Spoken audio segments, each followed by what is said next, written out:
ini saya akan membaca sajak bertajuk Mengapa Selamat Malammu berbunyi seperti selamat tinggal.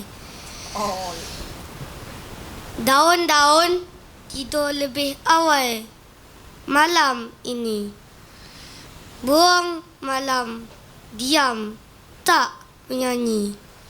Aku di meja sepi yang teratur tanpa kertas puisi.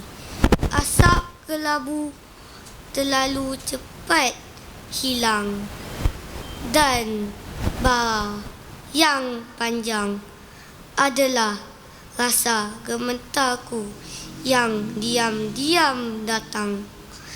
Masa depan adalah kotak yang menyimpan 1000 ketakutanmu dan pertanyaanku yang selalu seperti apa harapanmu. Pipimu selalu penuh dengan esok dan aku selalu mengucapnya seperti malam ini adalah malam terakhir. Terima kasih.